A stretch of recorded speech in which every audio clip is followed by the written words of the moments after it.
Parlons des 25 règles pour avoir une excellente gestion financière. Ces 25 règles qui vont totalement propulser tes finances. La première règle, c'est le cycle.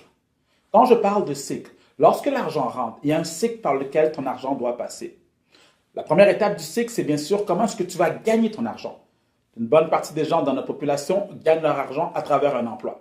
C'est correct d'avoir un emploi à un certain moment, mais il faut également que tu sortes de ton emploi pour bâtir une business. Donc, la première étape, c'est à quel endroit que tu comptes gagner ton argent et je te pousse fortement à être entrepreneur car lorsque tu es entrepreneur, tes revenus sont illimités et lorsque tu es employé, tes revenus sont limités. La deuxième étape ensuite du cycle, lorsque l'argent rentre, c'est pas le temps de le dépenser comme la majorité des gens font. Ils gagnent de l'argent, ils le dépensent. Non, la deuxième étape, c'est d'épargner ton argent.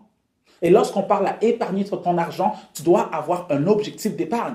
Parfois, il y en a qui me disent, Maxime, je mets de l'argent de côté, j'économise de l'argent, j'épargne de l'argent, et je leur demande dans quel but, tu comptes faire quoi avec ton argent? Tu veux t'acheter un bateau, tu veux t'acheter une maison, tu veux t'acheter une voiture, tu veux magasiner?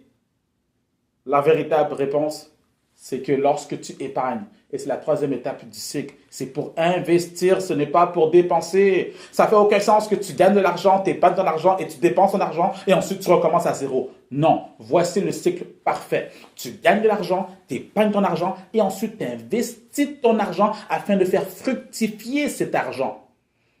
Et le fruit de tes investissements devient un revenu. Je m'explique?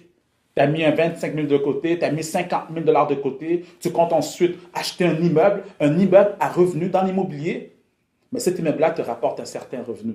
Et le revenu devient de l'épargne, ton épargne devient un investissement, etc.